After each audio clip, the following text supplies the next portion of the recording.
Welcome back to In the Shade, a platform bringing awareness to BIPOC folks that have been murdered or gone missing, and also people of color who have been accused and convicted of committing heinous crimes. I'm Isabel. And I'm Jenny Wilson, and this is our 13th episode. Woohoo! Lucky number 13. Or is 13? I think 13 It's an unlucky number. It's in I feel like on Friday it is, but I feel like 7, 13 are sometimes numbers that people are like, right? Lucky number. Yeah, I think 7 is a very popular or lucky number. 3, 7, and maybe 13. Actually, I don't know about 13. So today's case is going to be over Samuel Little, the infamous, I wish he was infamous, I guess you could say serial killer. He was 80 years old. He confessed to killing around 93 women. He was raised by his grandmother because his mom was unfortunately an addict and a prostitute. He died in prison in 2020, again at the age of 80, and this episode will be about his life.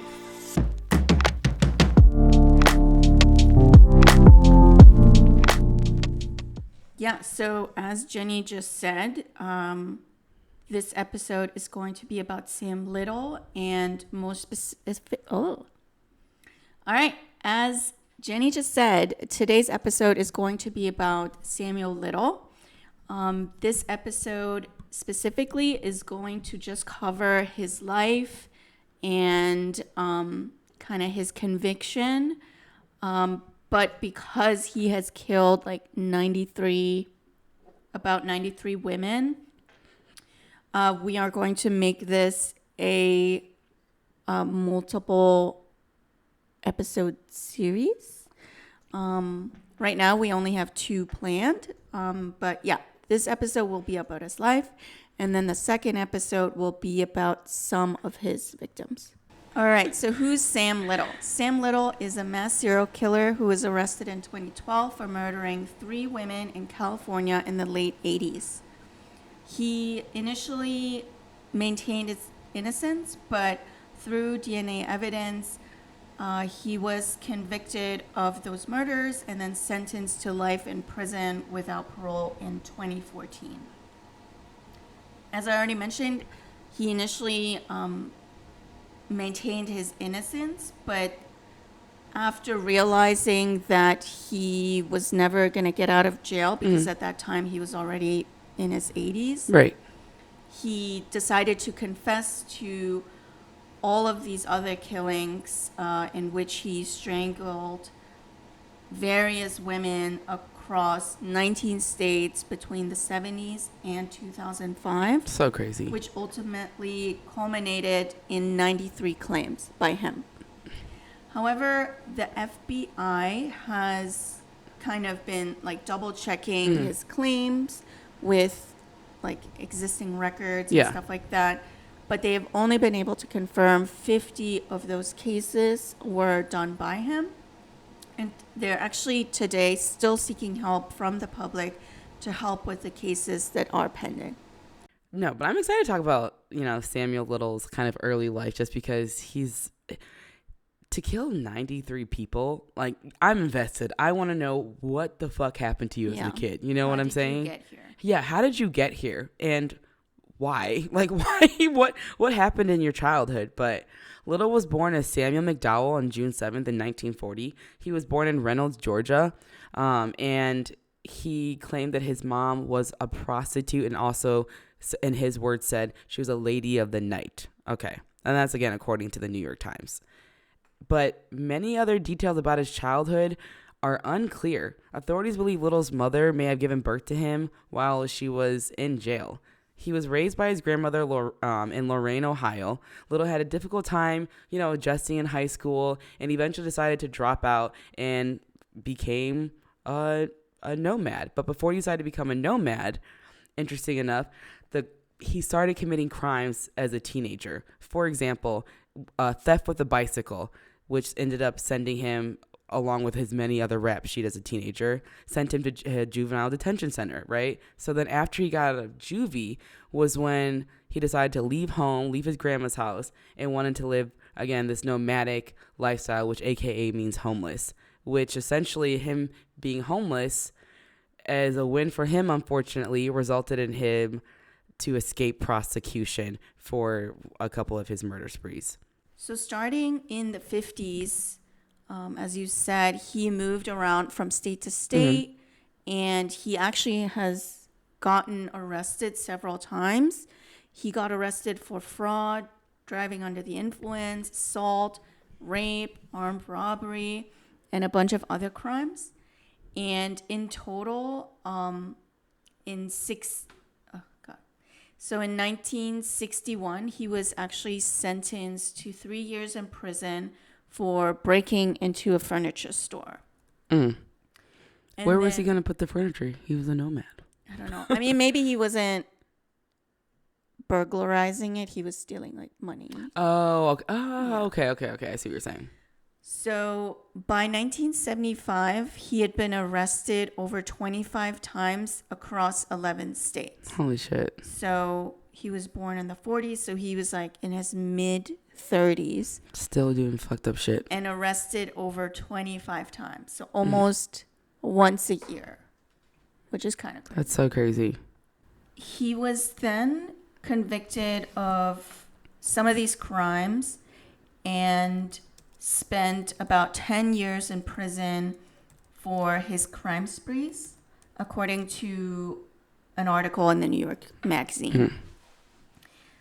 He claims that while he was in prison, he learned how to box, and that he kind of was so good that he was almost considering himself a prize-fighting boxer. Just so crazy. Which is interesting because, I don't know, it's just so random. Yeah, it's so random. I think he made that shit up. Yeah. And then he eventually ended up not pursuing that as a career. He got out of jail, and then he actually got arrested again in 1982 in Mississippi. And he was charged with the murder of 22-year-old Melinda Rose Lepre, who went missing in September of that same year. Okay. This is where some of this fucked up shit starts happening. The grand jury of that trial decided to not indict him for her murder. And so while under investigation for this murder, he was actually extradited to Florida and tried for the murder of 26-year-old Patricia Ann Mount, whose body was also found in 1982.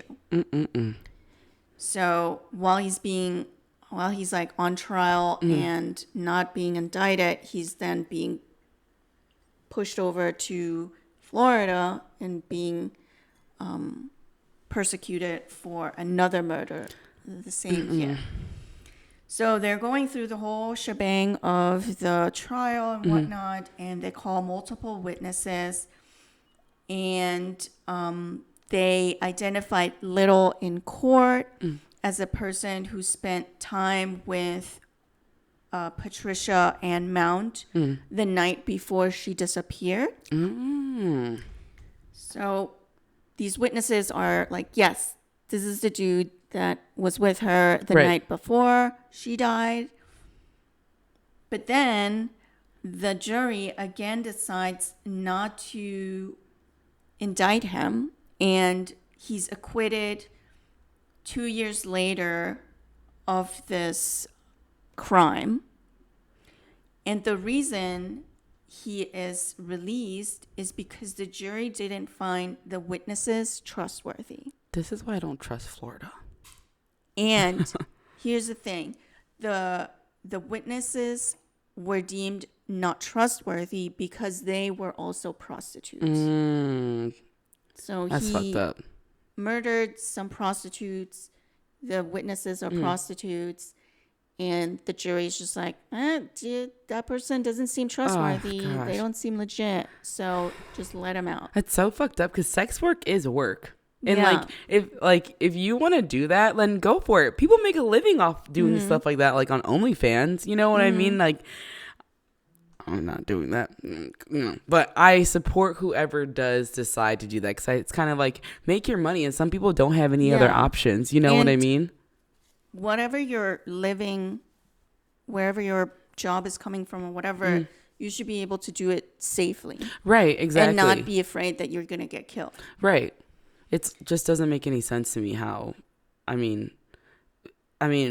how, like, I get it, like, these women were prostitutes or whatever, but that doesn't mean that they're not credible. Human. Yeah, they're still human beings, you know? They still have eyes. They still can see what's happening. Isn't it fucked up how, like, people are so against abortion, but then they're like, oh, prostitutes, you're not credible, you're shit. You know what I'm saying? Like, it doesn't, I guess probably like the analyst in me, but it does not make any sense just how we can still treat people as if they're not human. I don't know. Yeah.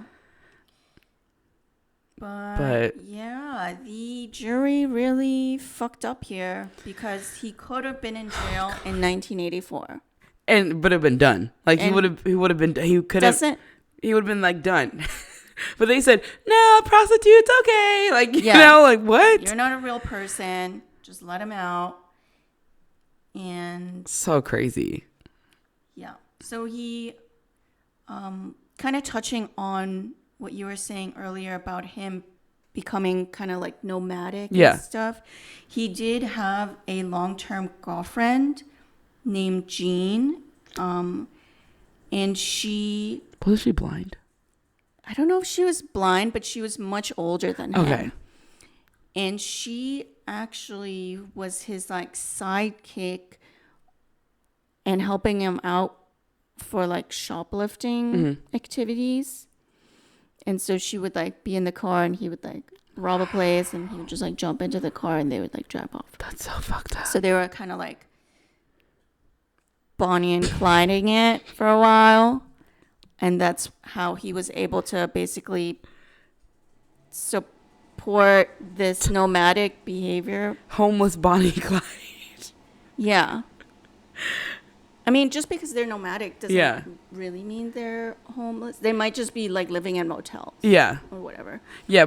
And except I definitely get what you're saying, but he did like we'll get into like the next part, but yeah, no, I get what you're saying. Like, because I have a friend who's all van life, like she's nomadic, but she's not homeless. But yeah, it's I mean, they definitely didn't have a home. Yeah, they definitely. I mean, they definitely were homeless. Yeah, no, I get what you're saying. Yeah, because like, but I get what you're saying because he did live in his car and like you know, and they lived in like different motels, and then also lived in homeless shelters. He used some of that money that they got through shoplifting and crime, right, to invite these prostitutes. Yeah. So he did have an income. Robbing, stabbing, stealing. Yeah. He was living the life.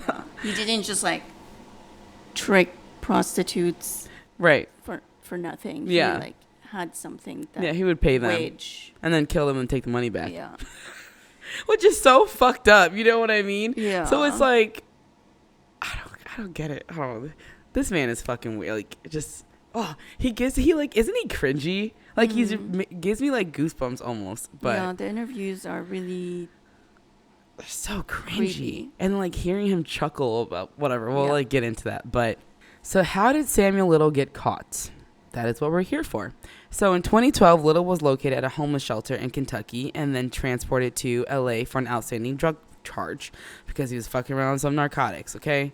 I don't know how because that man was broke. But anyways, once in custody, Little had his DNA tested, which resulted in his connection to 3 homicides in California between 1987 and 1989. Carol Eileen Elford, Guadalupe Duarte, Audrey Everett. Okay, so and this is interesting. Interesting, right? And so, wait, what's the interesting part for you? Because we just talked about how he was released in 1984 from those crimes that they claim he didn't do, right? Because the witnesses are not trustworthy, right? And only 3 years later, they're the murders of these 3 women. I know. He could not help himself. Yeah. He had a legit problem. Could have been avoided. I know, 100% avoided. If we just put more value in prostitutes. Yeah, and sex workers are valid people. They're not all alcoholics or on drugs. Some of them just really, that may And be even their if they only are, source of income. They're still people, yeah, regardless if they are or not. Just saying, like, regardless, like, people think, oh, prostitution, you're addicted to drugs or alcohol. And not every prostitute is. Some people just enjoy their line of work, and some people don't know how else to source to work. get out. Yeah, to get out, or how else to get their money. Because if you're growing up in an environment, well, let's say your mom's a prostitute, your grandma's a prostitute, your great grandma's a prostitute, the likelihood of you being a prostitute is pretty high. You know what I'm saying? So it's kind of like, you should really just trust what people are saying, especially if they're willing to come forward, you know, and actually say, hey, he did do this, and risking their life. You know what I mean? So, you know, especially because, like, the streets are, you know, about snitching and stuff like that. But, no, that is interesting. You're right. And the only reason why, thank the universe for technology, because that's how they were able to catch him with those and link them to those murders in California from 87 to 89. But after realizing he was not going to get out of jail, he then decided to talk to officers about his murders. He was like, okay, cool, fuck it, I'm not getting out. I guess I'll talk about it now. You got a pen? Yeah. You got a paper pad? Yeah, he's like, all right. Little had an impressive, so fucked up, right? But he had an impressive photographic memory and was able to describe where he met and killed the victims, where he left their bodies, what the victims looked like, what they were wearing. Like, he was able to describe all these little details, you know? What jewelry they had Exactly. on. Yeah. Crazy. Like their last names. Like, the shit was weird. Yeah. But he lacked the ability to accurately judge time frames and distances. So, what do I mean by that? He was proven to be off by more than 10 years and 40 miles of, like, essentially like all of the cases. So there were some cases where he was off by 10 years, and some cases where, in regards to the location, he could have been off up to 40 miles. So that's like, that was the range. That's kind of fair, though. I mean, it's been 40 years or something. 40 years. And so, like, the and FBI is like so nitpicky. I know. It's like, 10 years and 40 miles. Okay. Can you believe this? But it's like, what? Oh my God. Okay. FBI. No, don't come for us. I can't even remember things from last year. I know. I don't even know what I ate for breakfast yesterday. You know what I mean? So, I don't know. That shit was really crazy. Yeah. Little stated that he strangled all of his victims with the exception of 2 who were drowned, and was adamant he never shot or stabbed a single one of his victims, which I found to be very interesting, but also in a very strange way, noble. Thank you for not stabbing the people that you killed. Yeah. Like, what? It was really creepy when I watched some of the interviews with the detectives, because he would just talk about, like, oh, I like seeing their neck. Yeah, because he had, like, a neck obsession. Yeah, I like touching the neck. Yep. And then he just, something, like, overtook him or something. Yeah. And he would just, like, squeeze real hard or something. Yeah, it was, like super weird that he had this, like, weird obsession with, like, women's necks. Like, I don't know. It's so weird. I don't really get it, but he was a very strange man. But also, too, investigators say the manner in which Little killed his victims was more reminiscent to suffocation, like to suffocating them with strangulation, right? So in that, several of his victims did not have broken or fractured thyroid bones in the throat. Multiple victims' deaths were misclassified in autopsy reports and listed as drug overdoses or natural deaths. So he was very strategic about how he killed his victims. So, which is, really weird. But again, I think it's a huge mess up by the police and the autopsy people, whatever. Yeah. By assessing and then listing them as just drug overdoses and natural deaths. Right. Because they're, again, assuming that, they're just prostitutes. Right. They probably choked on drugs or something. Exactly. Or overdosed on drugs and they weren't murdered. Exactly. Which is so fucked up. It's so fucked up because it's just like, I don't know why, I just don't get why people care what other people do so much. Like, I don't even have time to care about, like, shit. I don't know. Like, I don't have time to care about what other people are doing in their private lives. I genuinely don't give a fuck. As long as you're happy and you're living your best life, okay, cool. Because I'm not at your home. I'm, I don't give a fuck what you do, like, in your free time or, whatever. Because you live your life to the best that you want to live it. You know what I mean? So, I don't know. I thought that, like, that shit is just so annoying. But an interesting topic that we talked about briefly off camera was that he targeted his victims. They were people that he murdered. They were all mainly prostitutes. And remind you, he says his mother was a teenager when he was born and she abandoned him on the side of the road. But as I said previously, he said that his mom was a lady of the night, aka calling her a prostitute. It's crazy that in this case they didn't even think to tap into. I know he killed like a shit ton of people, which is very sad. And again, my condolences to people who have lost loved ones from Samuel Little. But an interesting thing that they didn't talk about was the fact that they didn't tap into like his psyche. Like he was literally killing his mom. And then I know we'll go on a little bit later and talk about like what he did with the bodies and things like that. But like in a sense, I think it's fair that he kind of abandoned them, like similar to what his mom did. So do you think that he like was killing his mom because he had some resentment towards her? He might have subconsciously. I mean, I don't know if he was like that, like psychologically aware, right, or emotionally aware that he was like, I hate my mom, so I'm going to kill all these prostitutes. I think he might have maybe just like subconsciously made that connection, right, to want to kill prostitutes, not realizing there was like a mental connection to his mother. Yeah. I was thinking like something kind of similar, but more so along the lines of, like your subconscious, you'll like do things without realizing that there's like a connection as to why you do them. So, for example, with him, it's kind of almost like driving. Like we drive down the street and we know that to go at a green light, and we know to stop at red. Like it's our subconscious saying like, oh, you're supposed to do this, because we've been doing it for so long. So with him, I was thinking he was doing it without like, again, realizing like what he was doing, or like couldn't even, because again, he graduated or he didn't even finish high school. So still like that development, like with your, especially with your brain, that's such like a sensitive kind of time when you're like learning things. So again, depending on his environment that he grew up in, like constantly moving, I don't know if he was just doing what he kind of only knew to do based on his environment. Yeah, maybe. But that's also too. Yeah, but also too, just linking it back to his mom. I don't know why I get the vibe that he was just like pissed, because I would be pissed if I was an abandoned child, yeah, for sure. And so you're constantly, and your mom never came back. Yeah.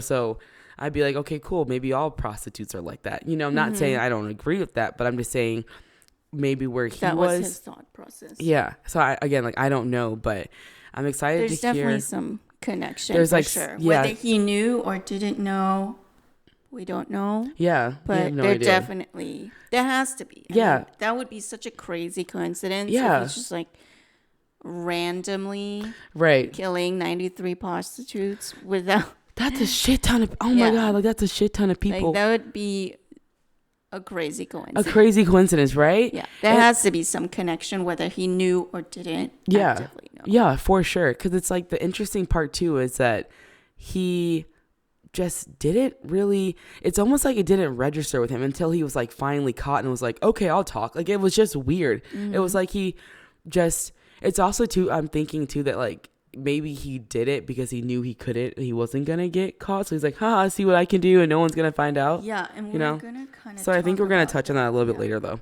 But yeah, down to talk about some of the murders. Yeah, we'll just briefly kind of touch on the murders. We're not gonna go in depth into the individual ones. Yeah, we're saving that for our subsequent episodes, so definitely tune into those. But he definitely had several rows of scars on his neck, which are allegedly from strangling women and maybe them like reaching back at him or whatever. And it wasn't until DNA evidence linked him to the murders of those 3 women that you were just talking about that he was finally convicted. And then he was interviewed by an author and journalist named Gillian Lauren.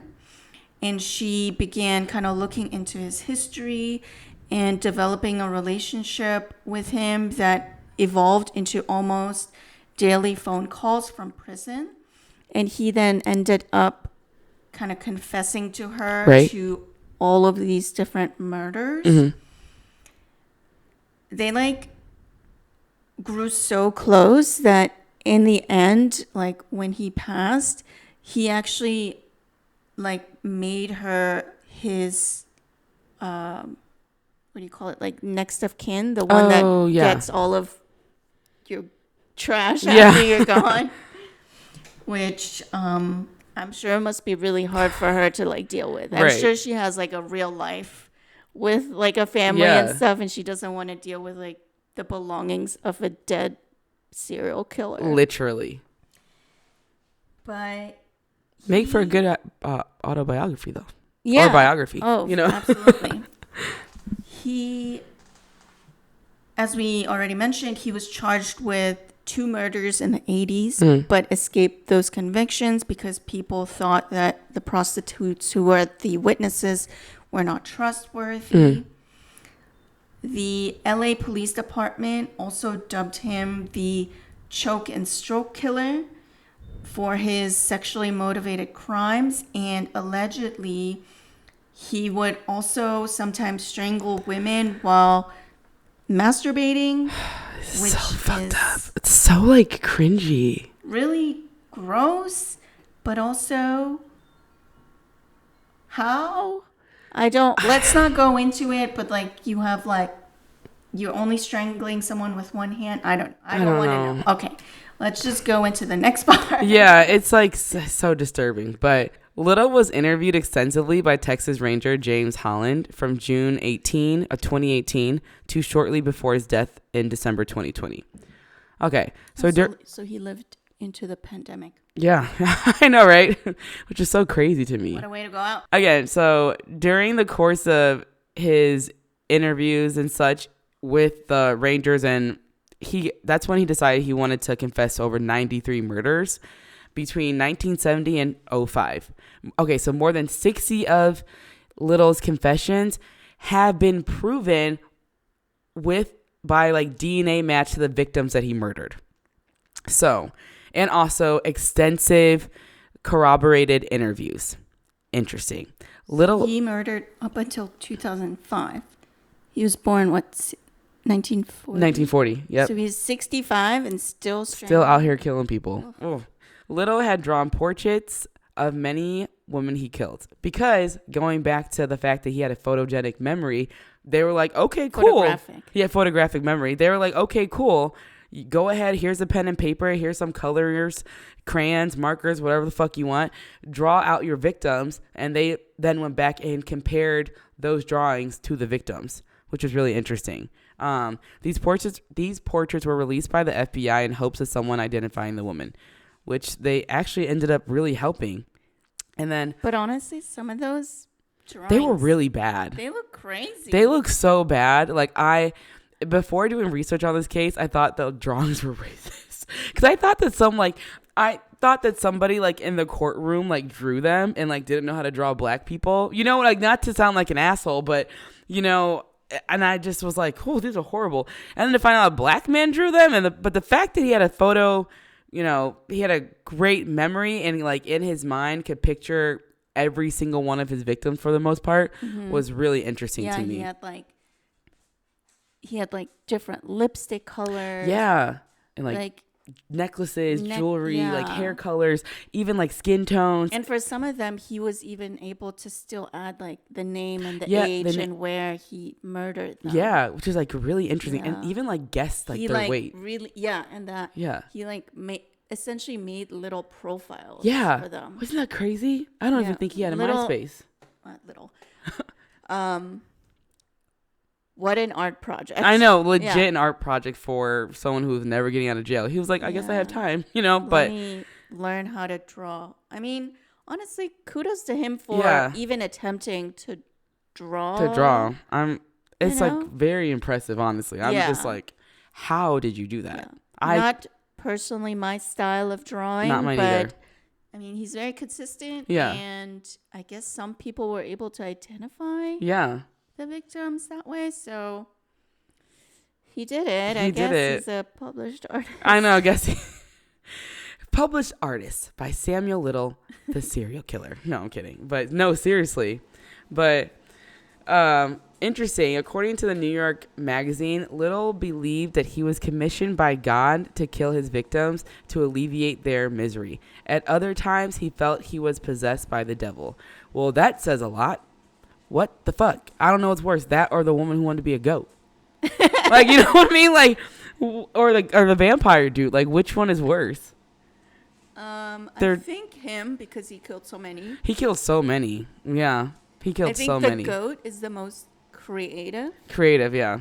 and the vampire is the most twisted because it was like his family. Yeah, it's his family member. It's like a prime example of what happens when mental health goes untreated. Yeah.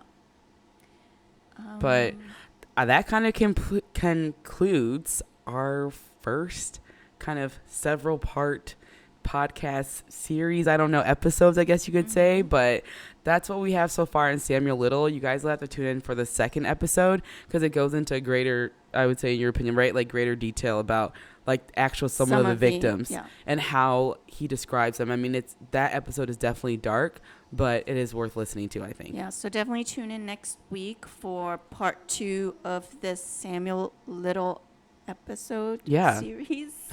As a mouthful. I know. Thank you for listening. Yeah, thank you guys for listening. For kind of learning the early story of Sam Little. Yeah, just kind of this quick like overall bio. Tune in next week for part 2. Yeah, thank you guys for listening, and this is In the Shade.